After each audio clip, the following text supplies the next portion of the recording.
Fala galera, beleza? Estamos aqui todo mundo junto no Pelenha Cast. Temos o prazer hoje de estar com uma pessoa maravilhosa. Hoje nós pensamos o seguinte: inaugurar o podcast com uma pessoa maravilhosa, uma pessoa que eu conheço, uma pessoa que vai ser o meu padrinho de podcast. Porque ele é meu pai, ele é jornalista, a gente tem uma história junto, né? Então, assim, eu fico muito feliz de inaugurar algo que tem um sonho, né, de ter isso, de mexer com podcast, e isso veio de você, do meu avô, né? Tá no sangue, eu vendo tudo isso, então a gente vai trabalhando em várias coisas na vida e sempre vai esbarrando, né, na parte da mídia, na parte da TV, na parte do jornalismo. E eu faço assim, é uma honra estar com você aqui, meu querido. Bom, para mim é um privilégio, né? A oportunidade de ser aí o entrevistado do Xandão. É assim que eu chamo ele na intimidade, até há muito tempo, não é nenhuma novidade. O pessoal hoje, Xandão, se refere a um ministro do Supremo Tribunal Federal. Mas Alexandre já era ministro desde criancinha. Era o Xandão, Xandão, Xandão, e Xandão ficou. Né? E, e é ótimo, porque aqui estão algumas gerações voltadas para o jornalismo. Né? O Alexandre, ele começou a mexer com câmera muito cedo, quando a gente tinha uma produtora de vídeo, chamada Vídeo 7, Assessoria e Produção, foi uma das primeiras produtoras de Cuiabá, e o Alexandre aprendeu no grito. Ele gostava, ia fuçando e aprendendo. E ele tem essa faculdade, essa capacidade de pegar uma experiência concreta, mimetizar, colocar o gênio dele, o talento dele, que é uma coisa inata, certo? E realmente fazer com que as coisas aconteçam. E aqui está o meu neto, né? O Henrique, né? Nós temos aqui algo em comum aí, ó, o Corinthians, né? E o Vasco também, né? Afinal de contas, essa miscelânea, né? E aí, continua corintiano? Sim, continua corintiano. Apesar da derrota que teve aí esses dias? Infelizmente, o Corinthians está perdendo muito esse dia.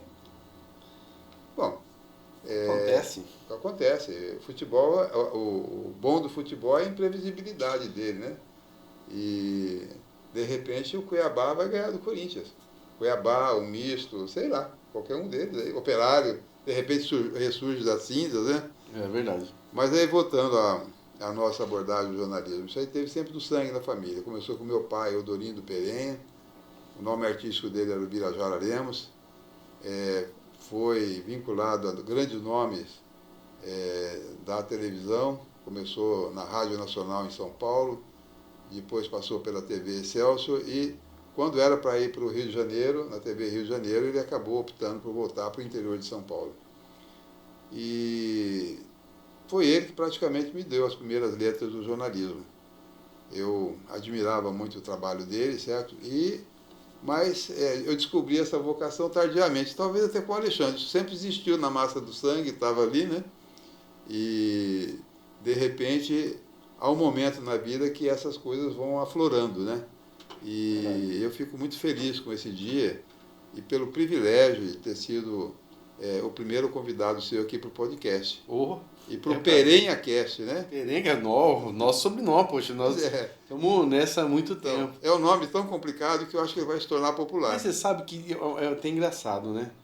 Na vida, sempre me chamam de Perenha, depois Pereira, já me chamaram de Piranha, e assim vai. Me chamaram de Aranha também. De Aranha, vai. Eu lembro que meus amigos na escola, né, sempre colocou o nome Itamar Alexandre Perenha. Na escola me chamavam de Itamar. Aí nas amizades Alexandre, né? E depois, ficando mais velho, os amigos chamando de Perenha. Mas sempre na rua que tiver um gritava Itamar, eu procurava você. Falava, cadê ele? Cadê ele? Aí vai ver, a pessoa era da escola. Então hoje eu já sei, quando a pessoa fala assim, Itamar, eu falei, epa, esse é da escola, esse é das antigas. Mas lembrando uma coisa interessante que você estava falando aí, eu me lembrei aqui, uma coisa legal. Naquela época que eu você tinha videoset e tudo. E eu lembro que eu me apaixonei. Tinha um computador que ele era, acho que era da Apple, pequenininho, e era CP400, eu lembro. E aí tinha o Júlio que estava montando um negócio, e eu olhando lá, era basic o negócio, e ele desenhando manualmente, era super difícil fazer uma vinheta. E aí um dia ele estava meio cansadão e falou, você entendeu aqui como é que é? Eu falei, entendi. Tem que fazer assim, assim a letra. Eu comecei a fazer ali, e isso virou a paixão. Ele depois, no outro dia, ele já chegou lá, eu falei assim, virou e falou assim, vou continuar fazendo, não sei o que. Quando ele olhou, falou, você que fez? Falei, foi. Mas tá pronto? Falei, prontinho. Aí ele falou, rapaz, mas até que hora você ficou aqui? Eu falei, eu fui até o final. Mas foi uma paixão tão grande que depois disso eu comecei a me envolver com o computador e entrar nessa área. E eu lembro daquela história do computador que você comprou, acho que na época que você foi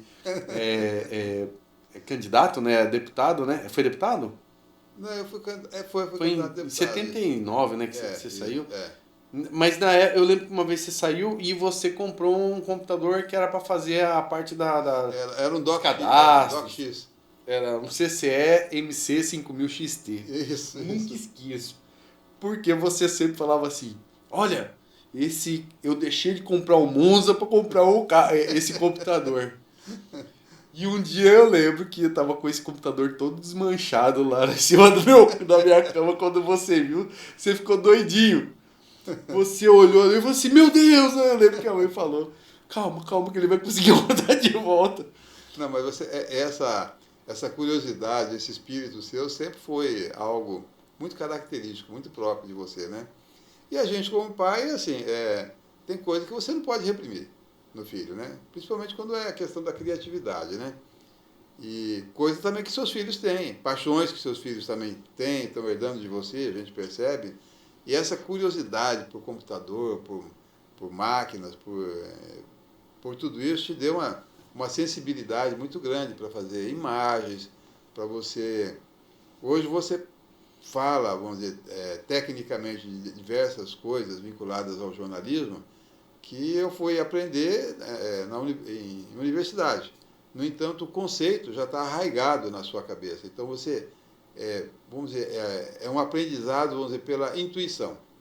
E uma intuição que dá certo. Eu até trouxe uma gravata aqui que me deu muita sorte. Falei, bom, eu vou botar a gravata, embora não seja um ambiente próprio podcast, fica muito solene uma gravatazinha aqui, mas tudo bem. Tá vai a gravata e a camisa do Corinthians. Tá bonito.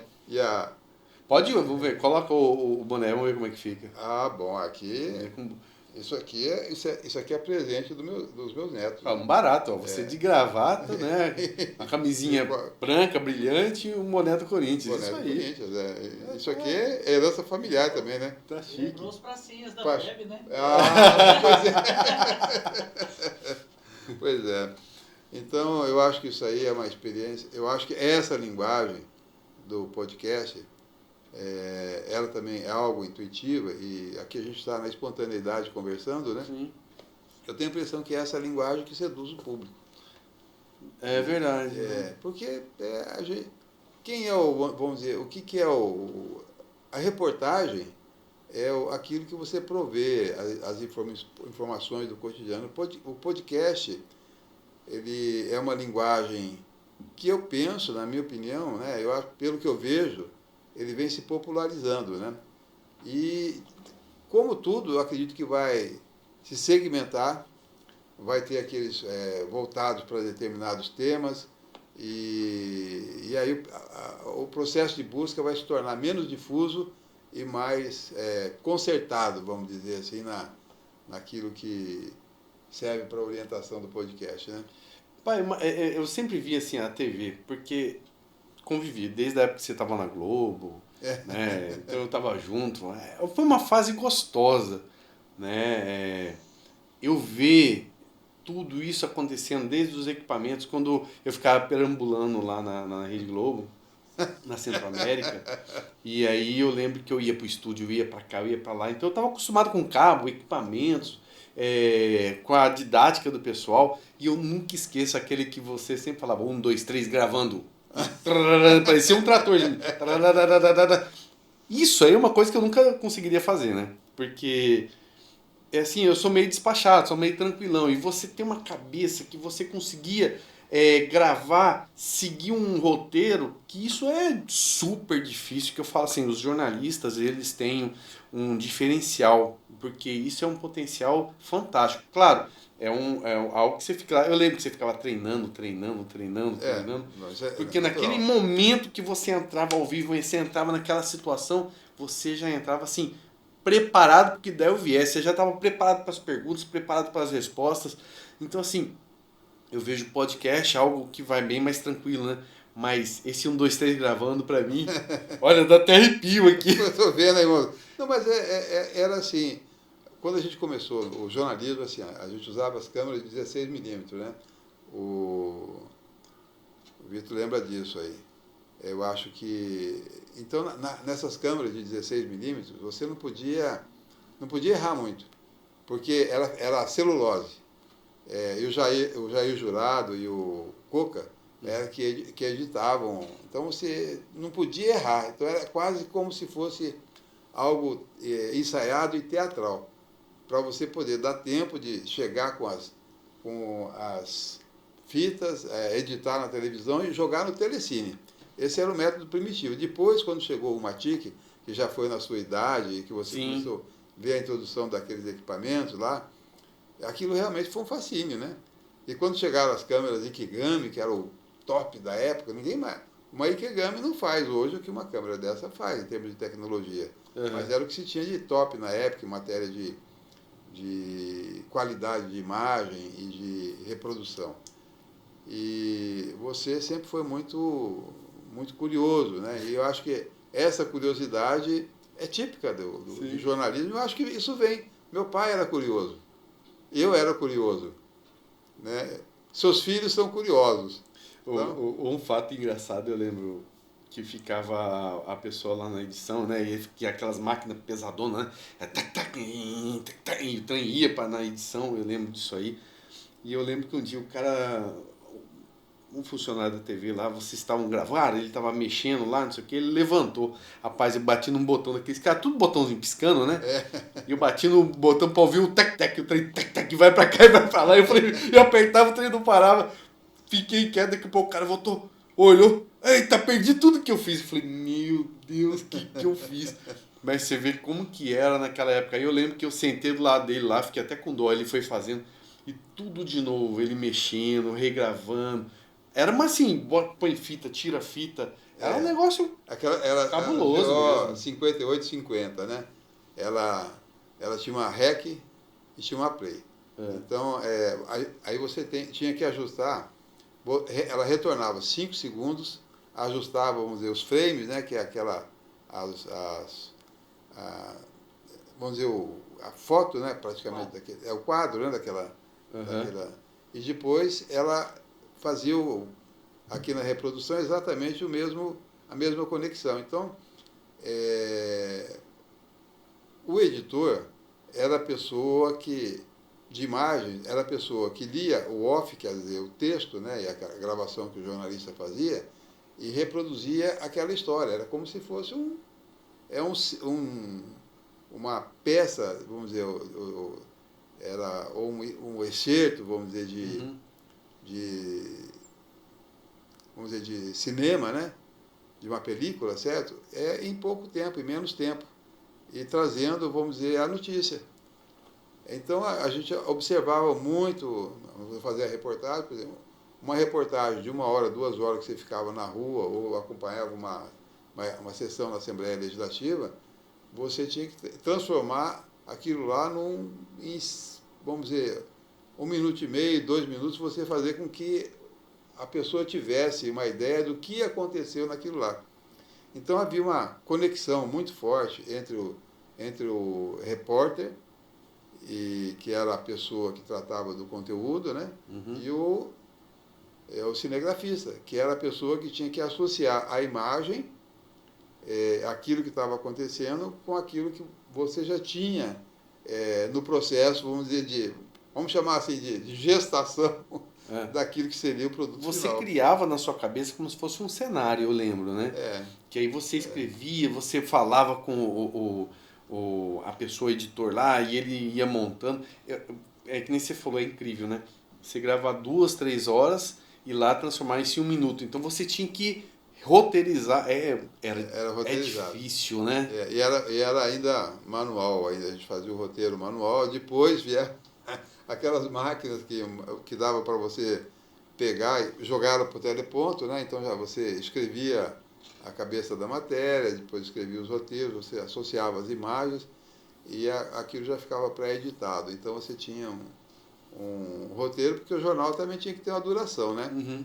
E, vamos dizer, o sucesso do produto jornalístico na época, vamos dizer, estava condicionada à elaboração da pauta e como ela era apresentada, né? Então você tinha ali é sempre o tempero, é como você está colocando o seu tempero próprio aqui, né? Uhum. Então, no fim, vamos ver se o churrasco fica bom.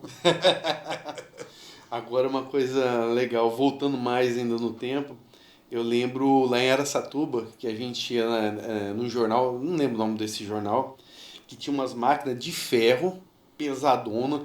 Eu lembro que a pessoa ia digitando e fazia um barulhão, clac, clac, clac, aí de repente o trem começava a bater lá. Rapaz, é como a tecnologia é pouco tempo, você parar pra pensar, né? Isso aí tem o quê? 40 anos atrás. Mais ou menos. Né? Então eu lembro das máquinas fazendo aqueles barulhão, tudo, a impressão de jornal. Então foi algo muito legal que eu lembro do Vobira, né? O Vobira, cara, numa inteligência, cara. Ele sentava na... Engraçado, você copiou dele, você pegou com ele. Ele pegava a máquina de escrever e sentava, ele fazia igual você. Eu falava, meu Deus do céu, parecia uma máquina. O trem ia, saía e pá, e saía prontinho. E engraçado que isso, você foi começar a trabalhar nessa área jornalística e você fazia do mesmo jeito. Pois é, eu acho que é um processo de aprendizado. Eu estava falando para você. Tal de experiência mimética. A gente aprende, vamos dizer, pelo fato de você estar copiando algo e estar introjetando. Eu não sei, o processo de aprendizagem explica isso, né? Como acontece isso, certo? Mas é importante porque eu acho que o jornalismo é a vocação, é que nem o bom cinegrafista, é a sensibilidade, né? Então, e as pessoas vão desenvolvendo isso, né? E você sempre teve isso, vamos dizer, de uma certa forma, inerente no seu cotidiano, né? Na sua vida, né? E essa paixão, tudo. E essa máquina que você fala era linotipo. Era quando os jornais eram produzidos, né? Iam para linotipo, era a chumbo, né? Isso. E fazia a impressão. Depois veio um sistema um pouco mais evoluído, que era o nylon print, né? Era a impressão, e aí é para rotativa, né? Imprimir o jornal. Depois vieram a offset, né? E até hoje eu vejo as pessoas me perguntando, mas para que rumo? Para onde vai o jornalismo? Está acabando o jornalismo? E a experiência que eu tenho tido profissionalmente é que a tecnologia sempre acabou auxiliando o jornalismo. Vamos imaginar aqui a nossa civilização, certo? O pessoal morava na caverna. Tinha aqueles desenhos na caverna, que eles chamam de inscrições rupestres, né? Sim. Então, as pessoas estavam dando a notícia do que era a vida naquela época, a interpretação que se faz hoje. Você vai, por exemplo, aqui no Pingadouro, na Chapada dos Guimarães, você vai ver aquilo lá. Você vai no Morro do Cambambe, você vai ver também aquelas inscrições rupestres. Eu acho que isso é um tesouro que tem que ser preservado. Será que isso aí é o jornalista das antigas, da pré-história? Eu penso que eram. De repente, verdade. Era. A Capela Sistina, por exemplo, no Vaticano, é uma concepção fantástica daquilo que significa, do significado da igreja e da fé, né? Então, aí depois veio, vamos dizer, na evolução, vieram as línguas, né? A tradução da linguagem oral para uma linguagem escrita, né? Então, o que se tem notícia, além das inscrições rupestres, né? era os caracteres cuneiformes da Babilônia e os hieroglifos, você deve ter estudado na escola do Egito, né? E foi demorado para traduzir aquilo lá, até que descobriram a pedra de Champollion, e, enfim. E depois, você tinha os mosteiros, né? Quem sabia escrever naquela época era a elite, os escribas eram vamos dizer, as pessoas que colocavam tudo aquilo que era do reino, né? Ou do reino, ou de outras organizações sociais, né? O César na Roma, você tinha o pessoal dos escribas que faziam todo aquele trabalho, o registro histórico. Boa parte chegou na nossa... A gente sabe hoje como as coisas funcionavam, justamente por causa dos escribas. Depois tinham os mosteiros, né? Onde faziam as cópias da Bíblia, era feito à mão e tal. Até que um cidadão, Gutenberg, conseguiu criar os tipos móveis. E aí a imprensa ganhou uma dinâmica grande, né? Você pegava o jornal, aquilo era algo fantástico, o jornal era a notícia, né? chegando. E olha, dizem que o pessoal de Cuiabá, assim, quando a gente tem essa curiosidade, os cuiabanos disseram o seguinte, que quando a notícia da independência, e chegou aqui 21 dias depois, isso porque o correio, da época, o correio do reino era algo que funcionava maravilhosamente bem. Imagine, uma notícia chegar aqui do Rio de Janeiro a Mato Grosso em 21 dias, vindo a cavalo, né? E hoje a gente tem essa sofisticação tecnológica. Então eu falo, gente, vocês estão preocupados com o quê? Todas essas pessoas existiram com a tecnologia do seu tempo e eram atuais.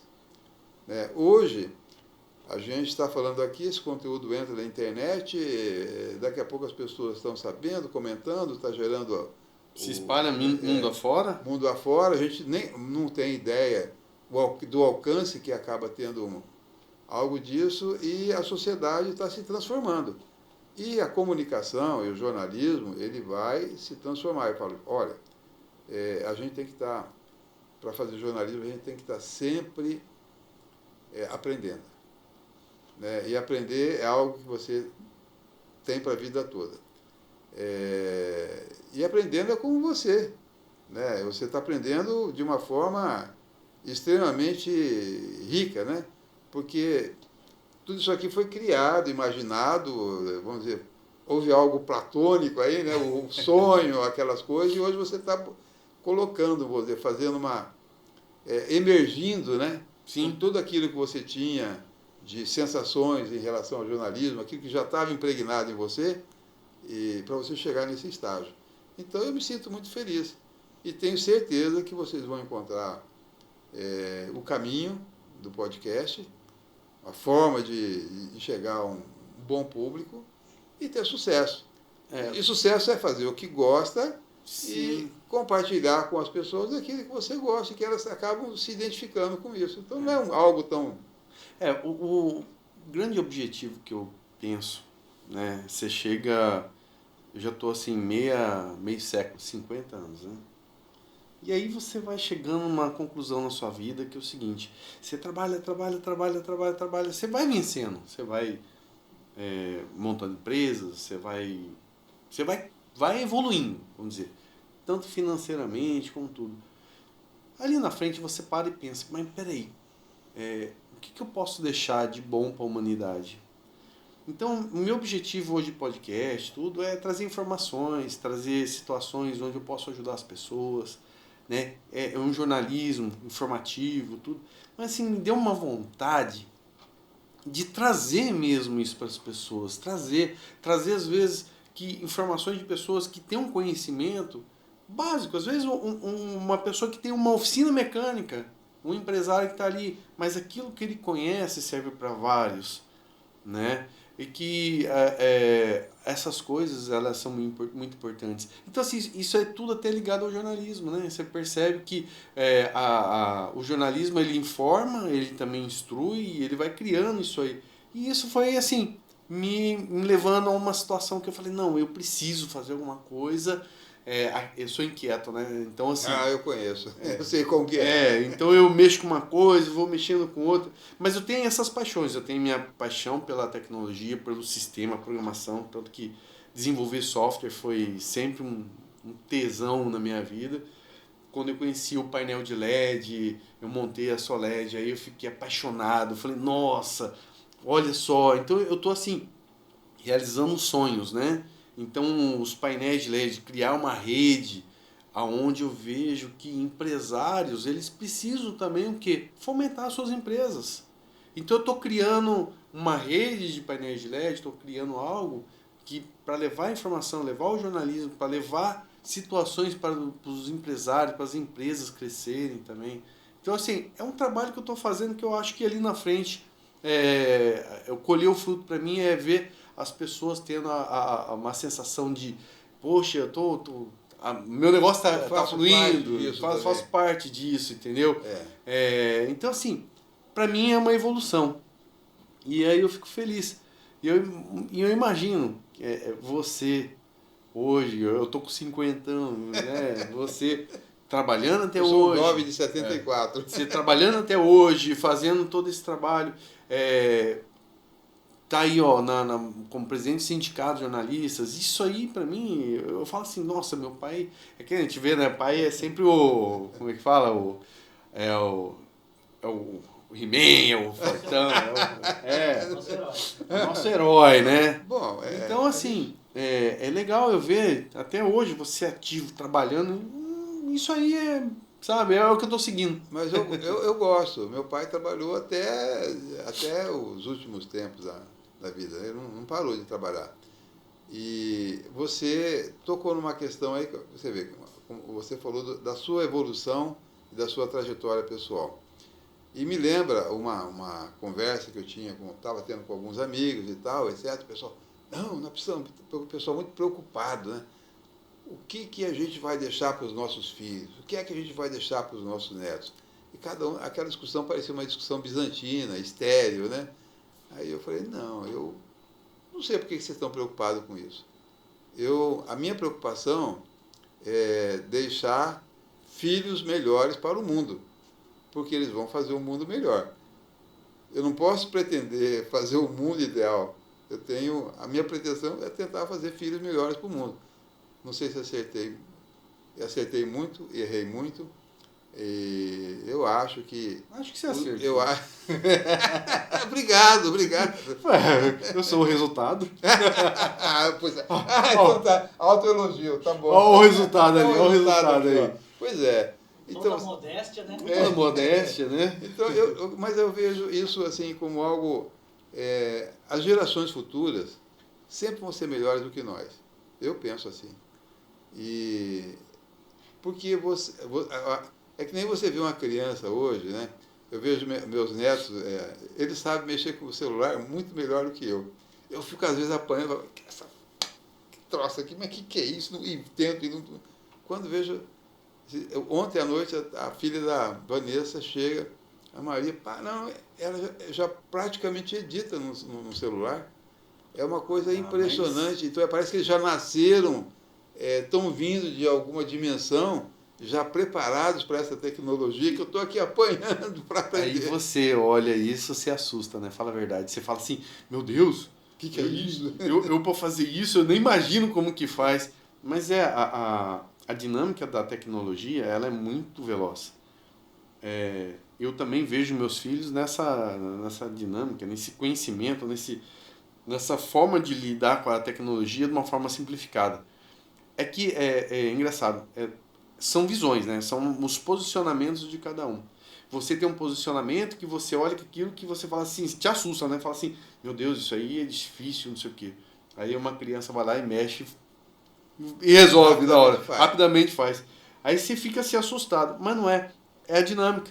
Né? Essa dinâmica ela vai mudando. É um aprendizado intuitivo. É incrível, né? Como, né, Henrique, como vocês conseguem ter um conhecimento com a eletrônica muito superior a nós. Mas assim, legal isso aí, né, Henrique? A gente tem mesmo um conhecimento muito superior aos seus, né? Da eletrônica. Uhum. Mas tem algumas coisas que a gente tem dificuldade. Por exemplo, em fazer tarefa. Não. Pegaram você no flagra aqui, né? Foi no pulo, né? Mas é isso aí, Henrique. Mas que é importante? Você vendo o resultado do trabalho do seu avô, ó. Você tá aqui, ó, na terceira geração vendo, entendeu? Daqui um pouco você vai olhar para trás e falar assim, nossa, o que é isso? O que foi isso? Ó, como as coisas evoluíram. É legal. O seu pai contou a história de vida dele, né? E a motivação que ele teve para chegar até aqui, esse momento, fazer o que está fazendo. Aí você começou, vamos dizer, você tem uma história de vida legal, que você começou pegando, começa a catar taxinha, como que era o negócio da taxinha mesmo? Me conta aí. Não. Na verdade, você sempre falou e eu ficava assim, catar, fazer taxinha, fazer taxa, como que era? Vamos dizer, eu descendo, vamos dizer, de uma família de imigrantes italianos, imagina a mistura, né? O meu avô, por parte de pai, era sarraceno, da Espanha, né? Eu tinha migrado para a Espanha. A minha avó era catalã, por parte de pai. Eu, no ramo do meu pai, não tive muita proximidade.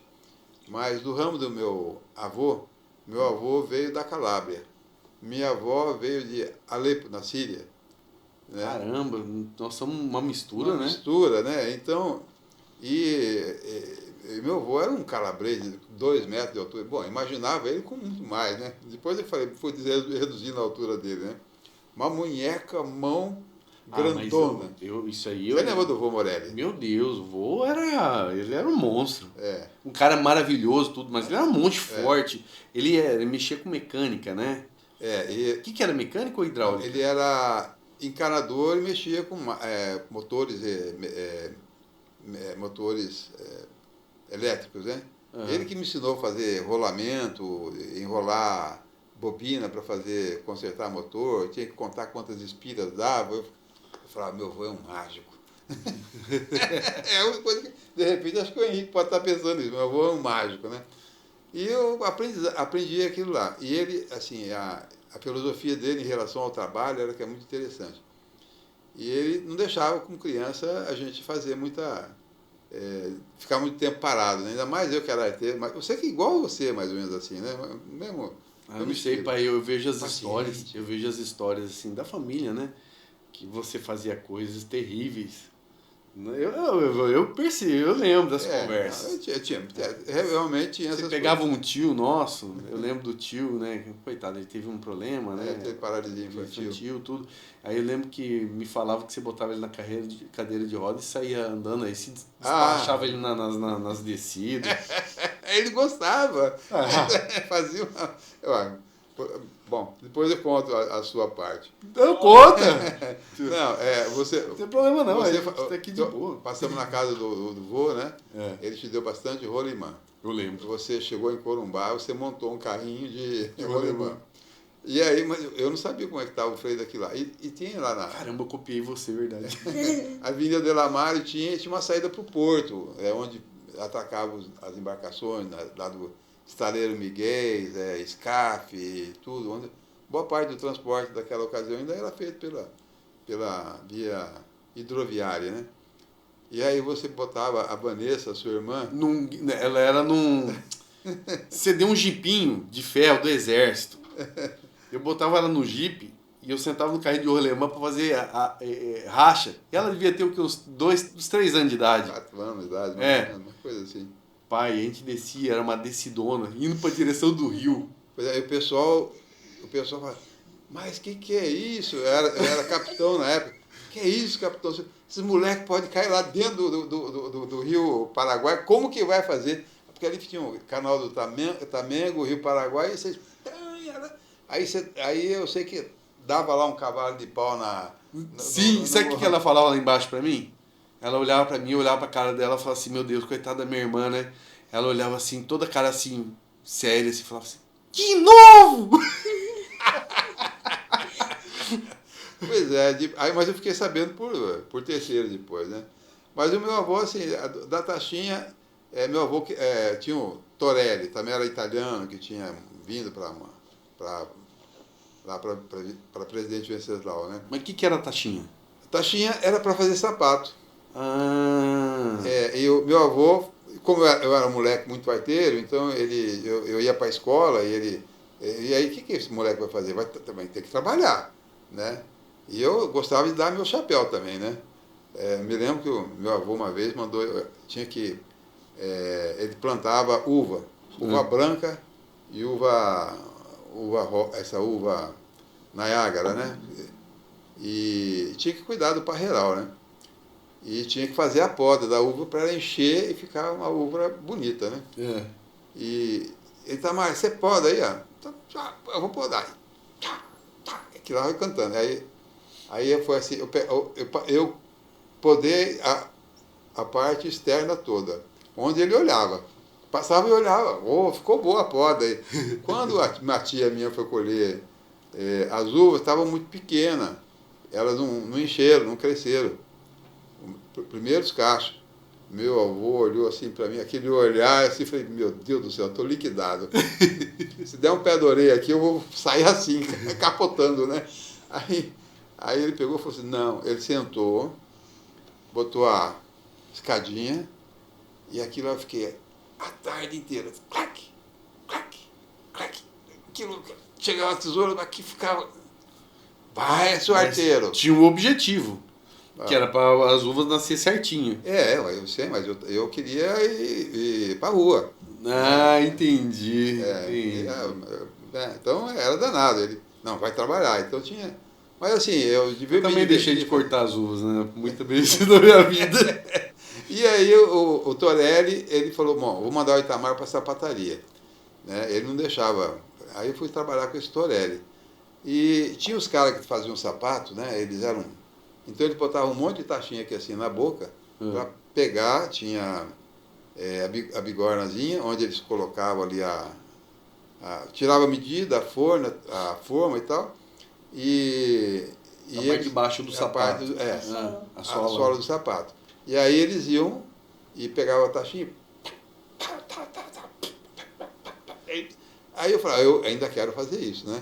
Eu achava muito bonito botar aquela taxinha. O máximo, né? Até que eu fui aprendendo as coisas e tal. Mas não engoliu nenhuma, não, né? Não. Acho que eu saiba, não. Aí eu tive que aprender sapato. Eu queria aprender a fazer o sapato. Aí o cara me deu um sapato, tinha que tirar a medida da pessoa, me deu um sapato de um sujeito gordo. Né? Não que eu tenha algum preconceito contra gordo, nada disso, né? Mas tinha que, alguma engenharia da forma tinha que fazer, né? Foi encaixar o pé, né? Eu tirei as medidas erradas. O que aconteceu? Quando o cara veio experimentar o sapato, nada, não entrava o pé do cara. E eu, mas o que é isso? Eu falei, vou dar uma porrada nesse pé aqui que vai entrar na mar. Esse Torelli olhou para mim e falou assim, mas onde você tem a medida do peito, do pé, você tinha que ter botado um molde, colocado não sei o que, fazer enchimento. Tomei uma bronca do cara, entendeu? Tive que refazer o sapato. E ainda agradeço a Deus, esse gordo, pela simpatia dele, pela paciência que ele teve. Ele experimentou o sapato umas 30, 40 vezes, até que ficou muito bom. Falou, Torelli, foi o melhor sapato que eu já pus na minha vida. Aí eu me senti realizado. Aí acabou mudando, ele mudou, fechou a sapataria, foi para São Paulo, acho que foi alguma coisa assim. Aí meu avô falou, bom, agora você vai trabalhar com um torneiro, um cara que fazia taxinho. Tacho, pegava tacho de latão, de lata de soja, de óleo de soja que vinha. Então a gente tinha que pegar, macetear ela e tal, etc., fazer as dobras, depois fazer... era feito, era um formato trapezoidal, né? Com a parte de cima, a parte superior maior, que a parte menor, para você ter a base do tachinho e a abertura na frente.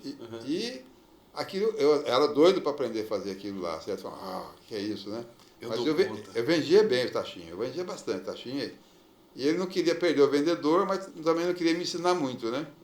Até que um dia ele me ensinou realmente a fazer o tachinho e tal, etc., mexer no torno, ajustar e tal. Uma curiosidade que você tem. Você vê como que é. Essas curiosidades, elas elevam a gente. É genético. Eu sempre tive vontade, é incrível. de desmontar as coisas para saber como é que era. Né? Ah, eu sei. Quando você via aquele XT descer desmontado, eu fui ao delírio. Agora você imagina quando a mãe chegou em casa e eu fiz aquele chafariz com a máquina de lavar. Cara, eu desmontei uma máquina de lavar, tirei a bomba dela, coloquei no meio da piscina e fiz um chafariz. A sua avó chegou, quando ela viu, ela falou assim, pra que você fez isso? Eu queria saber como que funcionava. Aí, o chafariz, ela olhou aquilo e falou assim, você vai montar minha máquina de lavar. Montei a máquina dela inteirinha. E a máquina dela funcionou. Funcionou. Eu falei, impressionante. E montou um chafariz com a piscina. Desmontei som de casa. Isso aí. Você tinha uma curiosidade fantástica, né? Então, assim, é muito interessante essa passagem, mas assim, você vê que nós somos relativamente semelhantes nisso, né? Essa inquietude, né? Por isso, quando eu vejo que meus filhos fazem algo assim desse tipo, né? Desmontam um trem, mexe lá. Eu, assim, dá vontade de brigar, mas eu olho assim, tá, mas você consegue montar de volta? Essa é a pergunta, né, que tem que ter, né? Mas consegue, né, Henrique? Vocês têm... Às vezes. Às vezes. Eu tenho muita curiosidade, assim, de desmontar, né? Né? Desmonta, mas não monta. Porque Hoje em dia tá mais... desmontar é fácil, montar desmontar é fácil, né? Pois é, mas o segredo está na montagem, né? Aprendizado vem da montagem. Aí você monta, não funciona, você desmonta. Quebrar a cabeça que é o X da questão. Então tudo a gente não pode desistir, até o final. Eu aprendi isso aí com as minhas artes. Porque para não dar BO lá em casa, então eu montava para funcionar. Podia ser mais ou menos, mas funcionava. Funcionava bem. Era muito interessante. Pai, agora um assunto que eu estava até pensando aqui, que eu estava lembrando, mudando um pouquinho do assunto, do exército, pai. Eu tenho umas lembranças legais quando eu via você no exército, o pessoal lá que você dava curso, sempre vocês reuniam, né? E aí eu fazia parte daquela reunião de vocês no final de ano, isso. E eles contando da história, e tinha aquela que o cara no mato lá deitou em cima da cobra e você foi checar a cobra. Essas são passagens interessantes, né? Como a gente saía do interior, da roça, né? Eu tive que, na minha vida, fui bater amendoim, catar algodão, escolher café. Era o serviço que tinha na época para fazer para jovem e tudo. E tinha escola, né? Hoje eu fico olhando, a gente tem, vamos dizer, ônibus escolar e fica com problema para ir na escola. A gente ia a pé 6 km para ir, 6 km para voltar e todo dia fazia aquilo lá. Então caderno a gente não tinha, pegava lá botava lá os cadernos, papel de pão que eles tinham, a gente furava aquilo lá, barrava o barbante e era o caderno. Viu como é, Henrique? E não tinha essa mordomia toda, não. Desenha, copiava e tal. E aquilo era o método de aprendizagem. E faculdade, então, nem se imaginar. Era só Rio de Janeiro, São Paulo e tal. E eu não tinha como me preparar para vestibular. Então, a gente pegava alguns colegas, me lembro do Dionéio, um amigo meu, ele me deu todos os livros dele, e ele era um cara que tinha filho de um médico, tinha uma escrivaninha, tinha um monte de coisa, e um excelente aprendizado dele, né? E eu herdei, aquilo para mim foi uma coisa maravilhosa. E livro de física, livro de química, livro de não sei o quê. Aí eu afundei na leitura, né? E adorava aquilo lá. E me preparei para vestibular assim. Aí eu fiz o CCE em São Paulo, o Mapofei, e depois eu não imaginava o que é. Eu falava escola militar para mim, mas eu não imaginava o que era escola militar. Aí foi quando eu tive a oportunidade, foi eu, o Guarinon e o Mané. A gente falou Mané, até hoje, se você perguntar o nome dele, eu não saberia dizer o nome dele certo. Nós fomos morar no Rio de Janeiro, lá em Del Castilho. Isso aqui era maior que o nosso alojamento lá, onde está aqui o podcast. Né? Então, para ir no banheiro, a gente tinha que pegar as camas de campanha, né? Passar por cima do cara e para ir para o banheiro para tomar banho, ou você atender a necessidade. Né? E tinha um guarda-roupa, o guarda-roupa Embaixo do guarda-roupa era onde a gente jogava as bitucas de cigarro, porque naquela época a gente fumava. Eu não fumei mais, lá acabei largando. E aí o exame da AMAN era lá em Resende, no Rio de Janeiro, e eram várias etapas o exame. Primeiro você fazia o exame de física, química, matemática, começava na segunda-feira até a sexta-feira.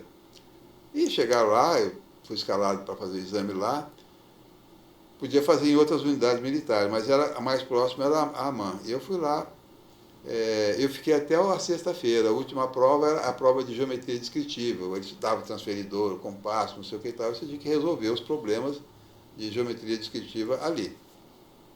E na medida que você começava pela primeira prova, e vinha a primeira prova, no primeiro dia, corrigia no dia, já mandava embora quem não... E assim... Só ia ficando quem só passava. Só ia ficando quem passava. Eu fiquei até a última prova, falei, bom, que sorte, né? Agora só falta saber o resultado da descritiva aqui, que eu...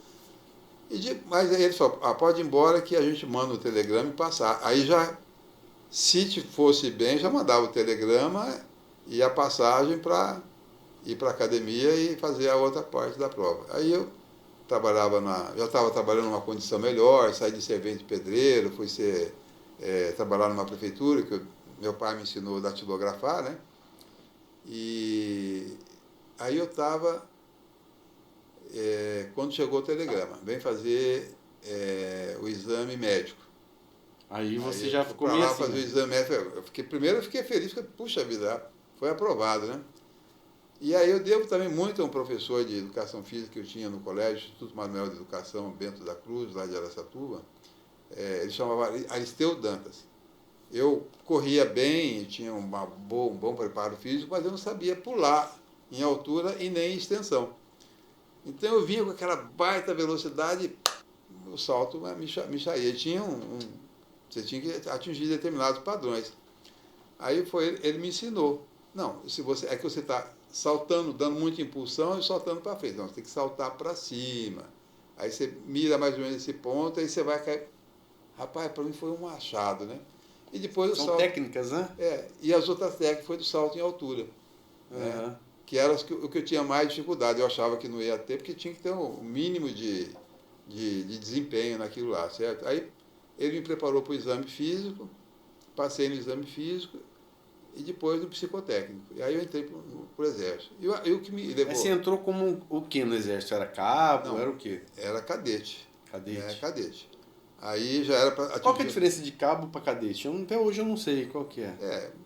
Você começa como soldado, cabo, sargento, terceiro sargento, segundo sargento, primeiro sargento. Cadete já é o que vai ser oficial e comandar pelotão. Isso é o início de carreira, né? Legal. E aí, o primeiro dia que eu fui na academia, eu me apaixonei. Falei, puxa vida, né? Aqui tocava o rancho, tocava a alvorada, você tinha cama boa. Você tá mexendo no ferro, hein? Tinha uma cama boa, levantava aquele baita café da manhã, certo? Aí almoço, depois tinha a janta. Aí você gostou tinha do Exército, ceia. Mas esse é o lugar que eu quero. Porque imagina, a dificuldade que a gente tinha, eu, Mané Dantas e o Guarinon. O Guarinon acabou passando para a academia, e o Dantas foi para a Academia Militar de Barro Branco, em São Paulo. E era uma dificuldade, porque a gente tinha que trabalhar, vender babilac na rodoviária Novo Rio. A janta da gente pegava um pão daqueles grandes, né, bisnaga, né? Uhum. E era sardinha sardinha e cebola. Você imagina como ficava lá o alojamento à noite, né? Cheiro de chulé ainda junto. Era explosivo. Mas foi assim, muito interessante essa parte aí, que a gente se deu muito bem durante um bom tempo da vida. Aí você ficou como oficial. Aí saí aspirante oficial. Uhum. Aí fui para servir no 4º Regimento de Infantaria em São Paulo, depois com um batalhão de infantaria motorizado, um batalhão de infantaria blindada, e depois vim para Cuiabá. Nós chegamos aqui em Cuiabá na época Guerra na Selva foi nessa época que você fez o curso? Como cadete, né, no último ano da academia, você tinha... Bom, a academia sempre foram 8 horas de aula por dia e mais o período noturno, né? Quando você não tinha aproveitamento intelectual, o pessoal era rap, né? Então, tinha que ir. Não tinha essa de... Porque se você não tivesse desempenho intelectual, você era desligado. Então a turma começou com 600 e poucos, só 220 e poucos oficiais que se formaram, né? Então, desempenho intelectual, desempenho acadêmico, desempenho profissional, você era olhado e tinha um FO, era o fato observado todo dia. Os tenentes eram... Tinha um tenente que era terrível, Miquim, mas depois eu conto a história dele. Miquim? Eu apelidei de Miquim, porque tão chato que ele era, né? Eu era o chato do chato, né? Aí tinha o Arson Val também, que era o chato do chato do chato. A gente ia botar apelido nos oficiais, né? E aí foi interessante que ele conseguiu me preparar para a disciplina, porque, imagina, criado solto, né? Sim. A disciplina era um problema, né? Uhum. E eu devo muito a ele, saiu general, e foi... Aí, quando eu vim para Cuiabá, eu fui dar instrução no campo do Cochipó do Ouro. E tinha uma companhia, né? Lavava o Cochipó do Ouro, e a gente treinava o que o cara tinha que fazer se tivesse um ataque aéreo. Então, você... Um apito, o cara deitava. O apito, os dois apitos, ele ficava de pé e continuava, retomava a marcha, certo?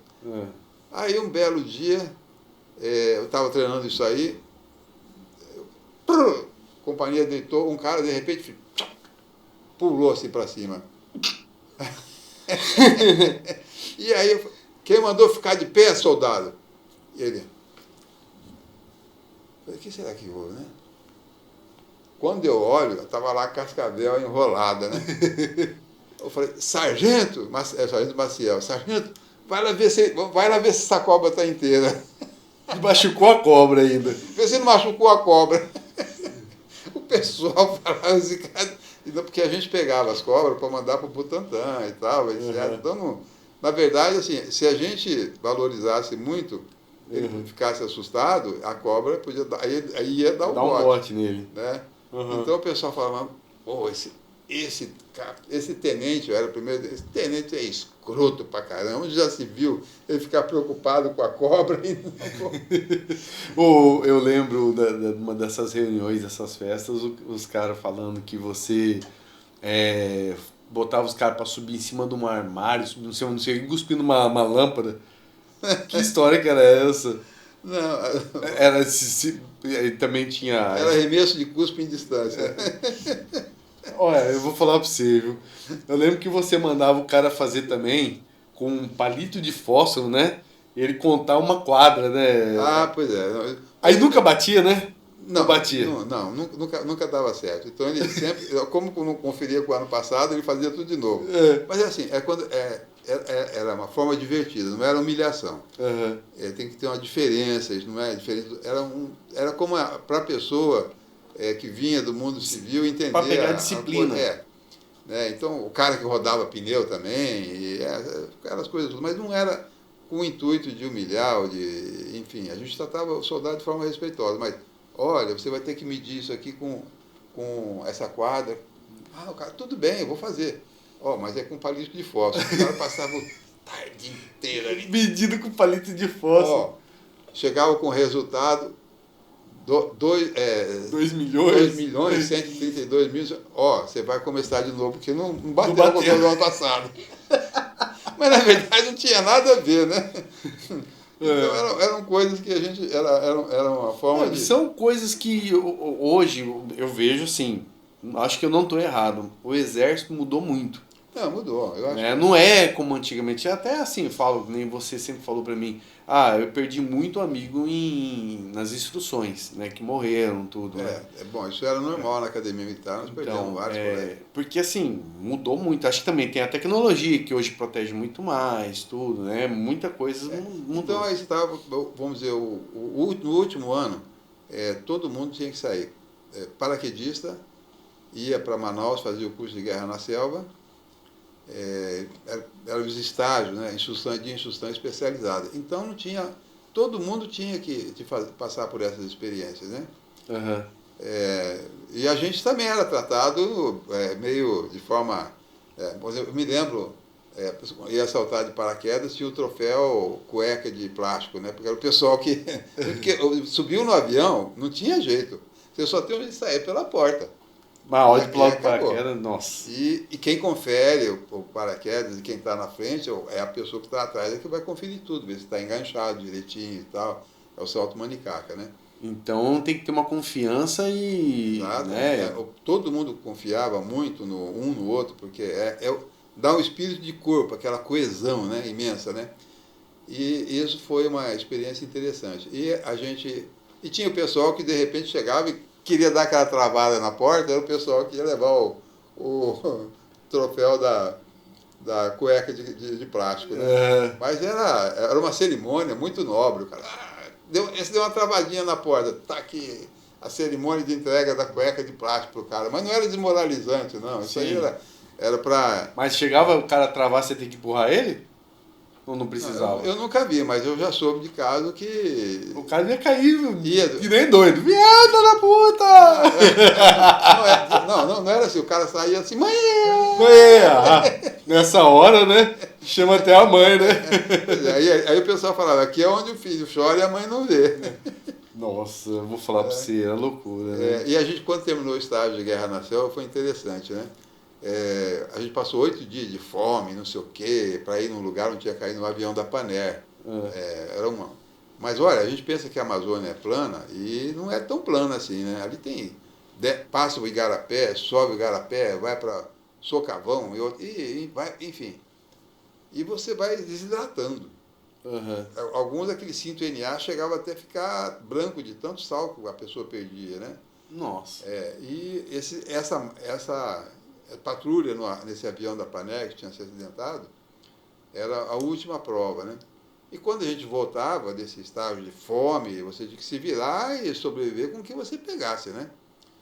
E era bem difícil. Mas aí chegamos assim, estranhamos que estava lá todo mundo com garçom, assando churrasco, mandaram a gente tomar banho, trocar de uniforme, não sei o quê, papapá, serviço. Isso no meio do mato, na selva. Na selva, no meio do mato. E eu fiquei bem falei, não tá normal isso aqui. Tem coisa errada aqui. Aí está lá o frasquinho assado e tal, e a gente quer aquela fome, que Nossa Senhora, né? Eu falei, meu Deus do céu, eu vou pegar isso aqui, vou destruir isso aqui. 3 quilos de carne no mínimo, né? Aí, quando ficou pronto tal, o churrasco, o pessoal falou, bom, agora vai ser servido, tá? O cara veio com a sucuri, jogou em cima da mesa e falou, bom, de vocês é esse aqui. Nossa! Mas vocês tiveram que comer a sucuri? Uai, claro. Comeram? Tranquilo.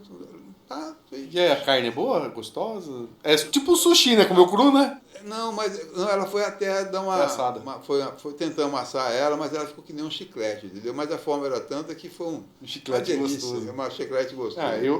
Engraçado isso aí, você sempre usa na família, né?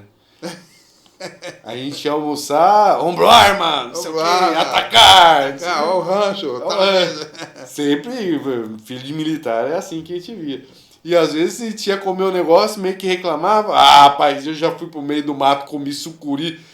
Por isso que você sempre contou da sucuri, né? Mas é bem assim mesmo, ficar com frescurinha pra comer. Eu falo, e se as crianças de hoje, você vai dar um alface, não sei o que, não come, vai comer sucuri no mato. Tá preparado para comer a sucuri, né? Não é só sucuri, não. Ali você pode pegar raiz. Jararaca, raiz. Você come de tudo no meio do mato. Ali não tem. Senão morre. Não tem escolha. Né? Mas é legal. Você passou uma coisa, uma experiência legais, muito né? interessante. Mas você já comeu algum outro tipo de animal no mato? Olha, eu gostava muito de caçar rã. Né? Ia lá em Corumbá, tinha aquelas lagoas que se formavam, tinha uma lagoa que era famosa lá. Tinha a Lagoa de Albuquerque e ali tinha a Lagoa do Jacadigo. A rã é aquele. A rã ela fazia aquele barulho. Pimenta. Então, tinha que ela faz um barulho, parece pra Fórmula 1 passando, né? Pois é. Essa é a rã ou a gia? Olha, a rã tem um coachá, vamos dizer, bem característico. Né? E a gente ia com a zagaia para pegar e a zagaia e um litro de cachaça também, que a gente não era de ferro, era Era no fim de... E vamos lá e tal, etc. E um dia, eu vou lá e eu estava atrás da RAM, ouvi o barulho e cheguei. Eu tinha soldados que iam junto com a gente, experientes, aquele pessoal antigo que vinha do pantaneiro e tal, né? Aí eu fui, fisguei na zagaia a RAM e veio algo mais. Era uma Jaracuçu. Então tinha dois caras querendo a RAM, né? A Jaracuçu e eu. Né? Disputando a RAM. Aí o pessoal falou, e aí, como é que faz? Bom, aí o soldado foi muito rápido, pegou a Jaracuçu na hora e tal. E a gente, depois da sorte, a RAM, a Jaracuçu e foi lá picadinho e tal. Gostou. Eu já comi rã uma vez na vida, Não sei se a gente mas estava bêbado também, né? eu comi rã uma vez, mas assim, sem saber, porque um amigo meu me chamou, né, pra ir na casa dele e tudo, nós fomos lá, na verdade é uma chácara que ele morava, e aí ele falou, ó, nós estamos fazendo um franguinho aí. Aí eu, beleza, botou um trem lá, uma assadeirona lá, cheia. Eu comecei a comer, eu achei estranho, né? Com fome, tava gostoso. Depois ele falou pra mim, o que que é? Aí já não tinha mais o que falar, né? Depois já tinha comido um monte. E você, quando é moleque, você come igual um louco, né?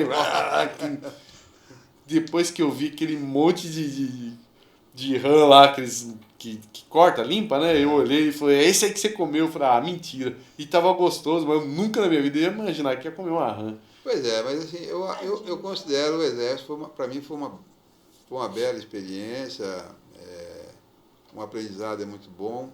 A Academia Militar é uma escola de elite, realmente ela forma muito bem. As instituições de ponta de pesquisa, o Instituto Tecnológico de Aeronáutica, onde tem a Embraer, que fabrica hoje o KC-390, que é um dos aviões de transporte mais versáteis do mundo, né?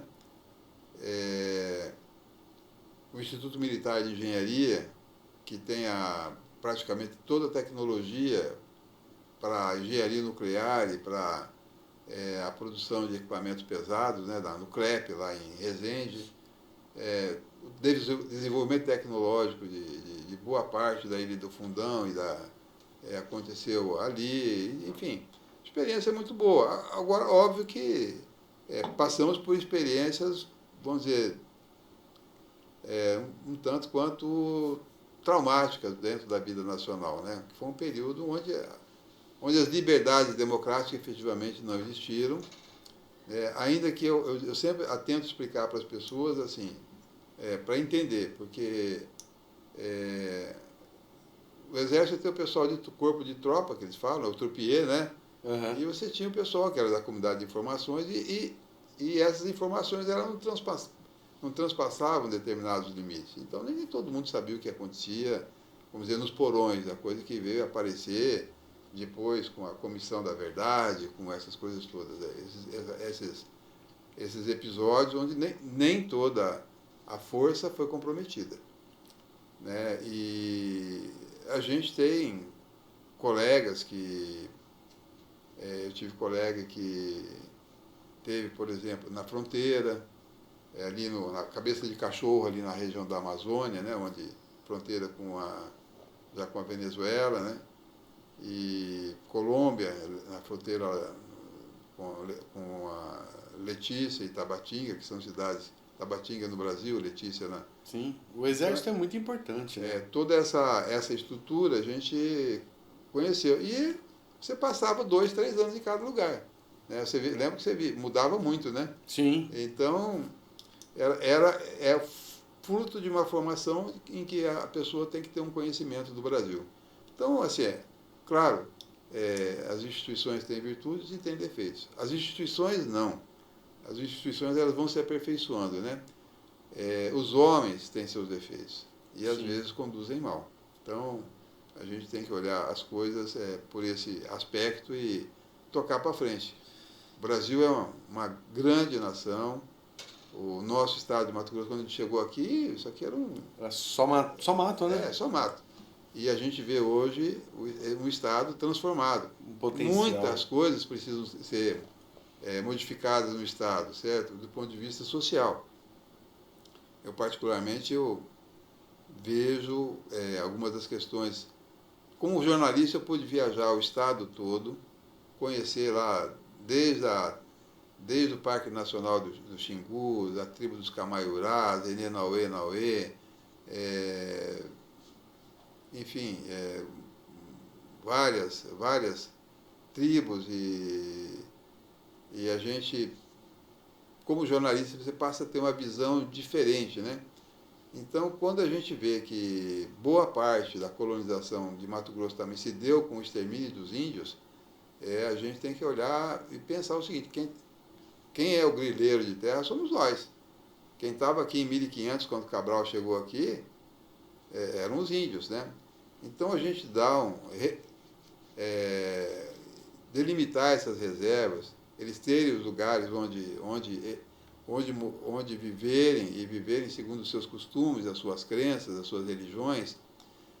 E eu vejo, por exemplo, Barra do Bugres, eu fui fazer uma reportagem de Barra do Bugres, a Unemate formou muitos enfermeiros índios, e estão formando médicos índios que estão voltando para as aldeias. Nossa, que legal. Então, eu acho que isso é algo que vai ainda... É uma evolução, né? Vai haver uma evolução para eles e eles vão preservar os costumes deles, mas de uma forma um pouco mais humanizada. A gente está vendo essa tragédia, por exemplo, com os Yanomamis, né? Lá na reserva indígena, na região conhecida por Raposa, Serra do Sol, e o país vai ter que tomar uma decisão. Agora, por esses tempos aí, já está no Supremo Tribunal Federal, o marco, fala em se votar um marco temporal para dizer essa terra é indígena ou não é indígena. Eu tenho a impressão que isso seria um fator limitador muito grave. A diversidade do Brasil é um patrimônio, talvez singular e único no mundo. A Amazônia está inserta num contexto hoje de que as mudanças climáticas que o mundo passa remetem a Amazônia para uma condição de destaque no nível mundial. É uma coisa assim que eu estudo, assim, eu vou vendo. A Amazônia, ela reflete no mundo, reflete na temperatura, reflete na oxigenação do mundo. O que você acha isso aí? Não, isso aí é real. Por exemplo, se você não tivesse a grande evapotranspiração transpiração da floresta amazônica, né, você não teria um regime regular de chuvas que coloca Mato Grosso numa condição singular e única no mundo. Então você fala que se vamos dizer, vamos começar a colonizar a Amazônia, nós podemos ter grandes problemas. Do jeito que se fala em colonizar com o desmatamento e com as queimadas, a Amazônia está hoje próxima do seu ponto de não retorno. Se houver a savanização da Amazônia, ela perde o seu papel e nós perdemos a condição de maior produtor, terceiro maior produtor de alimentos do mundo, né? Primeiro produtor de proteína animal no mundo. Então, nós temos que olhar isso aí entender que isso é um patrimônio. Quando a gente fala em termos de patrimônio, os serviços ambientais vão acabar sendo remunerados. A descarbonização da atmosfera é indispensável. O aumento da temperatura dos oceanos é uma coisa hoje comprovada cientificamente. E o Mato Grosso tem essa produtividade, é campeão de produtividade, tem esse ciclo regular de chuvas graças à evapotranspiração que faz com que as chuvas sejam regulares aqui Eu sempre achei que fosse do mar, que viesse essa evaporação, tudo. Não, o mar também tem. Também tem, né? Tem Laninha, El Nino, mas assim, por exemplo, a crise da Argentina foi devido à Laninha. Secou a produção da Argentina, teve uma seca tão grande no Rio Grande do Sul e na Argentina, que a Argentina está dependendo hoje do Brasil exportar soja para a Argentina. Eu vejo uma discussão aí, eu acho até estranha, porque quando o Brasil precisou de trigo, com a eclosão da guerra da Ucrânia, a Argentina ela teve um papel fundamental em suprir o Brasil de trigo, né? E eles tinham lá as retenções lá argentinas, eles deixaram de cumprir muitos contratos de exportação para garantir o suprimento para o Brasil. Então é muito natural que a gente, dentro do princípio de coexistência dos países da América do Sul, da unidade desses países, né, e da cooperação que o Mercosul prevê, então a gente tem que dizer, hoje temos que socorrer a Argentina, levar a soja para a Argentina e criar linhas de crédito para as indústrias brasileiras exportarem para a Argentina. Porque se o Brasil não fizer isso, a Argentina chegava a importar do Brasil 28 bilhões de dólares por ano. Boa parte dessa capacidade de importação da Argentina está sendo suprida pelo mercado chinês. Mas se eu pergunto para você, por exemplo, a Argentina passando essa crise que ela está passando hoje, a gente fornecer esse material para eles, colocar tudo isso, nós vamos receber? Será que a gente consegue, o nosso país consegue receber deles? Eu falo assim, questão de pagamento, vamos dizer, pensando friamente como cliente e fornecedor, entendeu? Então eu vou lá, forneço para a Argentina hoje a matéria que eles precisam, tudo. Nós temos condições de receber hoje da Argentina, porque pelo que eu vejo, as pessoas estão viajando aqui do Brasil para a Argentina porque está muito barato. O dinheiro lá não vale mais nada, né? Então, assim, eu vejo que eles estão passando dificuldade mesmo, estão sofrendo com isso, né? Pois é, então, mas... eu sei, até entendo que existe a parte humanitária, né? De ajuda de um país ao outro, isso é importante. Mas a gente pegar hoje os empresários, as pessoas que estão plantando, tudo, elas também vivem, pagam suas contas desse faturamento, do que eles vão ter. E se eles vender para a Argentina e não conseguir resolver? Não. Operação, vamos dizer, essas operações seriam modelo Exim Bank, né? Seria... você financia as empresas brasileiras para eles exportarem para a Argentina. Claro que existem fundos seguradores de crédito, né? O que a Argentina vai emitir? Ela vai emitir títulos cambiais de receita futura derivada. A Argentina é uma grande produtora de alimentos. Tem muitos empresários, inclusive brasileiros, que têm terra na Argentina e produzem alimentos lá. Então a Argentina, esses instrumentos cambiais são descontados no mercado internacional e a Argentina vai, vamos dizer, ela está antecipando aquilo que ela vai receber da safra futura. Eu fico assim, eu tenho dó de ver, porque eu vejo que é um país que diz que foi muito forte. Era uma Europa, vamos dizer aqui, não. Era um potencial monstruoso a Argentina, né? E o que leva? É o governo, né? É a má gestão que leva um país a essa fadiga financeira, né? Olha, evidentemente que são desacertos de governo, não vou dizer para você que não. Mas, por exemplo, quando o Brasil teve na crise energética nossa, a Argentina tinha energia sobrando. Mandou para o Brasil. O sistema, o Cone Sul nosso está interligado na questão energética. Então, a Argentina supriu a gente. Não foi de graça. O Brasil emitiu títulos de pagamento futuro por essa energia. Então, são mecanismos de trocas cambiais que são possíveis de serem executados. O exemplo que a gente cita, vamos dizer, a Venezuela. O Brasil financiou a Venezuela, está com problemas de recebimento, agora já está se chegando num modelo de recebimento desses créditos da Venezuela com fornecimento de petróleo. Eles já restabeleceram as relações com os Estados Unidos, estão fornecendo petróleo, a empresa venezuelana de petróleo está se recuperando e ela tem capacidade de fornecer um tipo de óleo que o Brasil precisa, ou de gás. A Venezuela deve ter muita reserva, né? É uma das maiores do mundo de petróleo. A questão toda é aquilo que você falou, foi a gestão que não se acertou. Então, e o princípio, existe um princípio internacional de direito que você não interfere quem decide o destino de um país é o próprio povo. Então, não é a gente que vai chegar lá e fazer uma intervenção. Aí o pessoal fala, o Brasil deveu muito também. Né? O Brasil tinha muita dívida.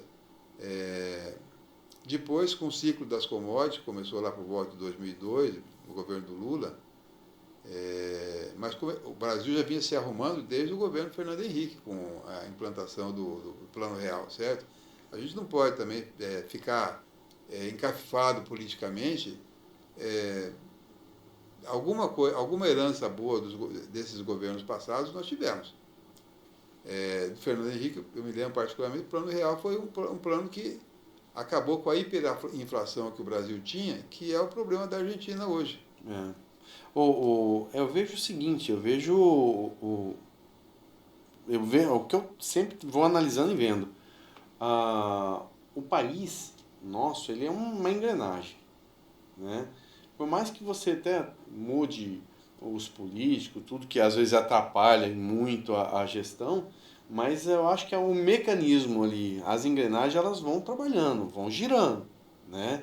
Então eu acho que muita gente entra em desespero, em colapso, fala assim, o país vai acabar, vai virar uma Venezuela. Eu não acredito porque nosso país é rico. Nosso país, eu fui a Portugal, eu vi, sabe, fui analisando friamente o que é nosso país e o que é Portugal. Excelente país, um lugar lindo, onde não tem, vamos dizer, tem muita segurança, mas economicamente eu falo que a gente tem muito mais do que... O estado de São Paulo tem uma economia mais pujante que o país lá aqui em Portugal. Exatamente. Mato Grosso deve estar equivalendo. Exatamente. Então você vê que nós temos uma riqueza fantástica, nós temos um país forte, né?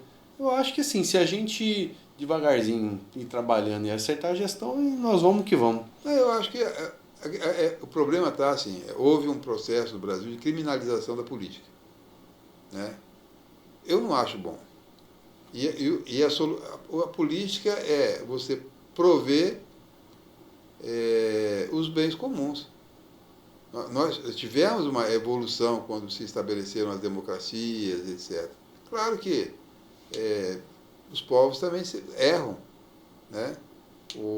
Você vê a discrepância. A gente tem um Congresso eminentemente conservador e você tem vamos dizer, um governo que eles chamam de governo progressista. Nós estamos com uma dualidade aí. Uma hora o pessoal vai ter que sentar, conversar e se acertar.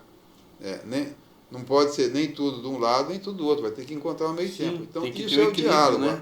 A política e o parlamento, né, ela prevê o quê? O diálogo. E isso o Brasil vai encontrar seus rumos, já está se encontrando. Evidentemente que nós estamos numa crise de constrição de crédito muito grande.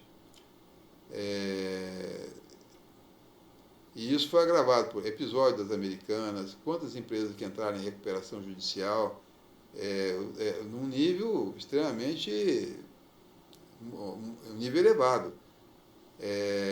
Nós temos um conflito na Ucrânia que se reflete no Brasil. Sim. Os preços dos fertilizantes aumentaram muito. A gente vê que a liquidez tá estranha, né? Você vê hoje o comércio, tudo. Tem dinheiro girando? Tem, mas eu acho que deve ter estados que deve estar muito pior, né? Porque nós temos um agro forte, né? Então, o que faz tudo isso girar? Às vezes mas eu vejo que existe hoje no mercado uma escassez, sim, econômica. Você vê que o dinheiro tem hora que ele falta. Os bancos encurtaram as linhas de crédito, né? Sim, encurtaram tudo. A gente vê isso acontecendo, vê na pele acontecendo isso, né? Mas, assim, eu acho que nós temos que ir batalhando, um dia após o outro, trabalhando, porque é o que nos resta, né? É o que faz, enobrece o homem, né? Então, eu vejo do meu lado, assim, eu não procuro não olhar um cenário geral para não assustar ou ficar feliz. Não, eu olho meus negócios, eu foco, vou em frente, né? Que eu vejo que eu sempre procuro o seguinte, sempre se tem uma crise, tem uma boa oportunidade. Existe uma expressão, uma expressão, vamos dizer, da escrita chinesa, né? Onde a palavra crise é a mesma que eles usam para oportunidade, né? E estou dizendo isso para assim, a gente, às vezes, a crise estimula a busca de novas oportunidades. Mas o Brasil está indo, eu vejo assim, alguns planos, alguma coisa que já está começando a sair do papel, né? Foi anunciado agora recentemente a antecipação do pagamento do 13º em 2 parcelas. Isso é para injetar dinheiro na praça. Nós estamos com crise de liquidez. Os bancos, com essa taxa de Selic a 13,75%, tudo bem se fala uma discussão técnica, de que precisa isso, porque o núcleo da inflação está acima de 6,9%, essas coisas todas. Tudo bem, eu olho isso, vamos dizer, tento compreender essas decisões aí, né? Mas eu penso que isso faz com que o dinheiro que está na praça busque a segurança dos títulos do Tesouro Nacional. É o dinheiro que sai de circulação porque os bancos, receando aí na inadimplência, eles diminuem as linhas de crédito e tratam de preservar os seus balanços, né? Claro. Então, e o dinheiro deixando de circular, você entra eles chamam de um ciclo de causação circular cumulativa. Tem menos dinheiro na praça, a pessoa investe menos, alavanca menos a economia. Não, a próprio, vamos dizer, tem muito empresário, muita gente que tem um dinheiro guardado. Essa pessoa, ela segura, né? Ela fica com medo. Então, às vezes as incertezas da pessoa, as dúvidas, os medos, ela trava tudo, né? Eu vejo que às vezes você vai fazer um negócio com uma pessoa, você vai fazer algo girar e ele olha para frente, espera aí, não sei como que tá amanhã, não sei como que vai, o que vai acontecer. E quando você vê que a pessoa está falando desse jeito, ela automaticamente ela deixa as decisões para frente. Ah, não, vamos ver para frente. E isso eu acho que atrapalha muito o nosso país também. Mas eu acho que algumas iniciativas já estão surgindo, né? Alguns projetos já estão se desenhando. Eles falam, vamos dizer, do ponto de vista econômico, eles falam no keynesianismo, né? Quando você faz com que o Estado invista, coloque dinheiro para circular para estimular a economia. Sim. Então seriam, vamos dizer, movimentos anticíclicos que já começam a surgir. Agora, não é um movimento anticíclico de forma irresponsável. Com o aprendizado do passado, para não se repetir erros que já aconteceram lá atrás. E também não adianta, num país como o nosso, a gente falar, bom, isso aqui isso é o paraíso para a iniciativa privada. A iniciativa privada vai aonde dá lucro. Onde a coisa mais incerta, quem investe é o governo, né? A gente como empresário, a gente tem que ter uma coisa muito importante. A gente tem que ser aguerrido, tem que ir para frente, tudo, mas tem que olhar para trás que você tem várias famílias que dependem do seu negócio, né? Então a gente também não pode errar. Se você errar, você também, quer dizer, machuca várias pessoas, né? Pois é, né? Então, é difícil, não é fácil. Eu acho que, por exemplo, esse programa que desenrola, pessoal, esse desenrola também enrolado, né? Mas eu acho importante, né? Que as pessoas readquiram porque o patrimônio de cada um é o nome, né? Sim. Você preservar o nome é importante. E o brasileiro tem essa coisa com ele de preservar o nome. Você vê que as pessoas fazem força para preservar o nome. Então, vai vir o desenrola, acredito que é um programa que vai atingir até 2 salários mínimos, mas é o grosso. Como me explica esse desenrola? É um sistema. O problema, a dificuldade do desenrola não foi implantado porque é software Mas é o quê? Dinheiro para colocar na... Não, é o seguinte, em princípio, pelo que a gente sabe, que conhece, desenrola, os agentes financeiros ou quem tem dívida de terceiros, eles vão fazer leilões de dívida, o governo vai garantir a injeção de 100 bilhões de reais em garantias, né? E os agentes privados vão fazer os leilões.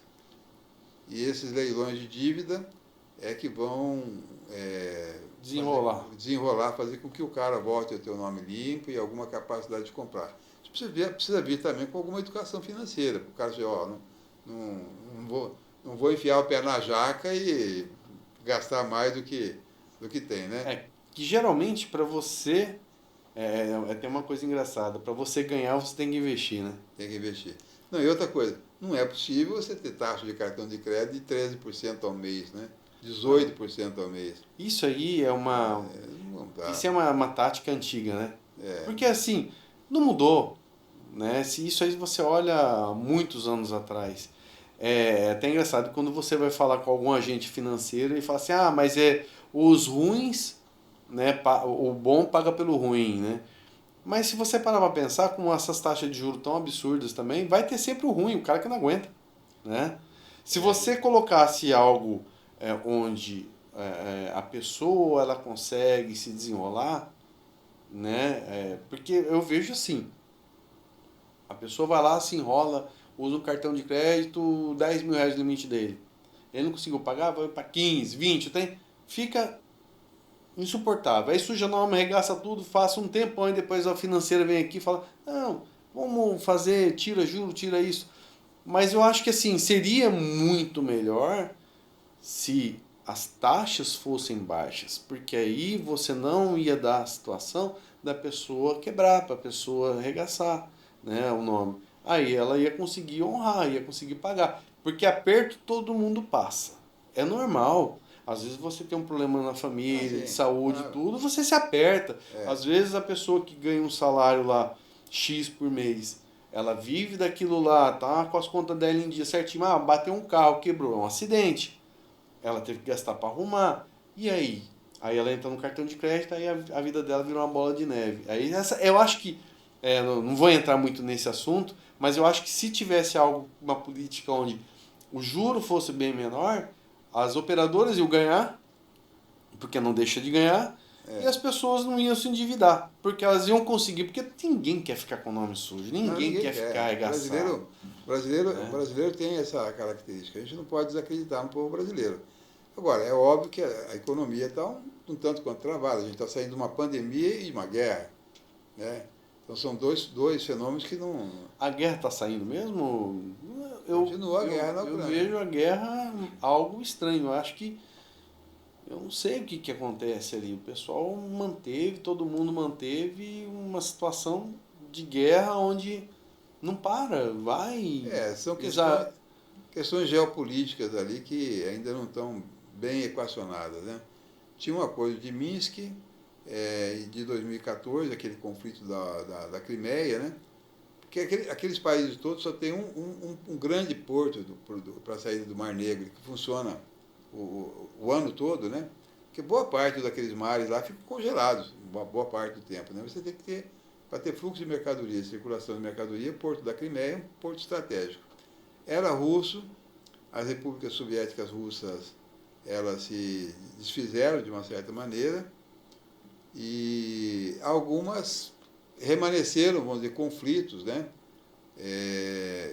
Inclusive esse da Ucrânia é algo que vem, as raízes são mais antigas, né?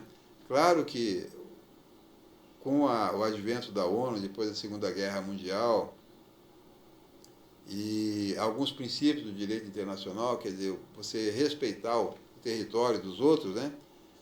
Ali houve alguma coisa que desandou. A Rússia fala que os acordos de Minsk que não foram implementados. A Ucrânia diz que é o território dela que foi invadido. Então, aí, nesse caso, eu acho o seguinte, eu até acho que o discurso que se faz aí do Lula, na diplomacia presidencial, é interessante. Ele faz parte de um grupo de países que já começa a falar em paz. Falou, se todo mundo só ficar falando em guerra o tempo todo, vai continuar a guerra, né? Então, hoje cedo eu estava assistindo aí a posse a coroação do rei, né? Então, Diz que estava o Lula, o Macron e o pessoal, e falando em paz, conversando em termos de paz, né? E como se intervir na Ucrânia para fazer a paz, fazer com que se encontre alguma solução, que não seja não militar. A economia mundial está sofrendo, né? E a gente também está sofrendo reflexo disso aqui no Brasil, não tenha dúvida disso. Mas é difícil nós, pobres mortais aqui, vamos dizer, nosso país, tudo, influenciar em atitudes lá que é diferente. Eu vejo que o potencial dessas grandes nações aí que tem, esses caras que brigam, eles que estão ali, eu acho que a gente não consegue influenciar esse pessoal não, hein? É a diplomacia mundial, não é a diplomacia do Brasil, né? De um país isolado que vai resolver isso. É a diplomacia mundial. Eu acredito que pega a China, Turquia ali que é vizinha, pega... estão falando aí que vai entrar a França com Emmanuel Macron, enfim, começa a juntar um grupo, vamos falar em paz, vamos encontrar. Quando o pessoal for para a mesa negociar, vai encontrar uma solução, vai sair alguma solução. Tomara que acabe isso, né? Foi o porquê que eu não entendo, é porque que está acontecendo essa guerra. Pois Essa guerra, Henrique, ela está acontecendo, tudo é por causa do seguinte, sempre, dinheiro e poder. Dinheiro e poder. Eu resumi para você. Resumindo, é uma lição simples, mas simples, é dinheiro e poder. Então, onde tem poder e dinheiro envolvido, sempre vai ter uma briguinha. Então, é assim que é a guerra, infelizmente. Infelizmente. E tem gente que ganha com a guerra. Né? Uma coisa importante que eu quero falar, frisar, assim, que eu vejo o conhecimento do Perenha, porque ele acorda às 5 da manhã, vai pro jornal, vai para cá, vai para lá, ele lê até o dia inteiro. Não, eu gosto. Ele tem eu falo porque eu vivi, né, até meus 26 anos eu vivi com ele. E eu sempre vi ele mastigar, ler, reler. E então eu falava assim, meu Deus, como que pode ler tanto? Como que pode? Mas isso hoje eu vejo que você é uma pessoa que tem um conhecimento de tudo fantástico. Eu acho que eu aprendi com meu pai. Ele lia bastante também, ele era sócio do Clube do Livro, me estimulou muito na leitura, né? E claro que eu também ouço bastante a opinião das pessoas, né? Porque cada entrevista que você faz, como jornalista, também é um aprendizado. As pessoas sempre têm o que elas estão te ensinando. É a gente que é refratário à aprendizagem. Muitos dos meus pontos de vista, eu mudo pela influência que as pessoas exercem sobre mim no cotidiano. Né? Então, eu acho que isso aí é por isso que eu falo, o jornalismo é um aprendizado contínuo. Desde que você também seja receptivo. Eu tive lições de vida com as pessoas mais humildes. Eu falo, mas gente, por que eu não pensei nisso antes? Né? Então, assim, eu teria inúmeros exemplos para citar aí. E vejo também a generosidade, acho o povo brasileiro um povo acolhedor. A cultura cuiabana, uma cultura muito fantástica, acolhedora, a gente veio de fora para cá, fomos aceitos na sociedade cuiabana, você casou com uma cuiabana, Sim. Eu tenho uma filha cuiabana, meus netos são cuiabanos, então eu assim, me sinto muito confortável. Eu acho que isso aqui é o lugar onde a gente encontrou um amor, uma família ampliada, onde todos se gostam. Isso já é uma grande conquista. Fantástico. Nós vamos encerrando hoje por aqui. Isso. Já tivemos um início maravilhoso, nós tivemos muita conversa legal. Falamos de tudo, né? Falamos.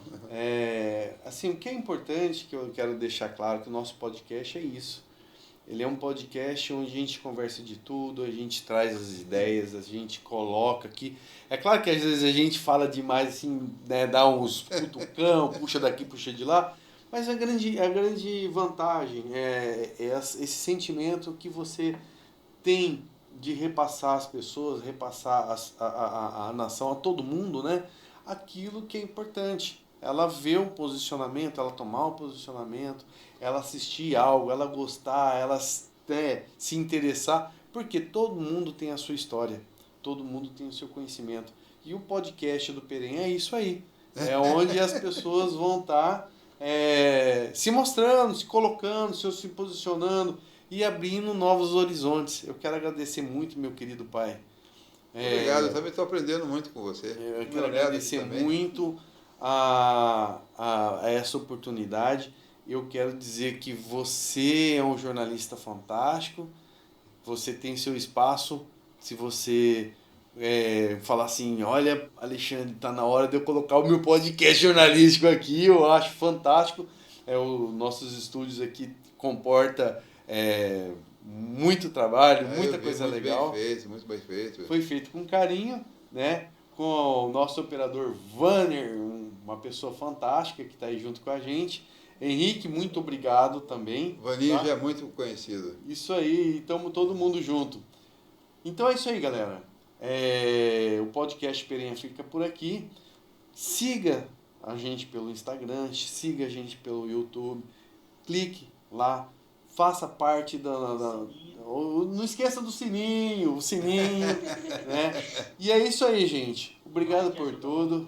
Ajuda, o like ajuda muito e vamos que vamos e até aos próximos cast. Deixa o like. Primeiro podcast, isso aí.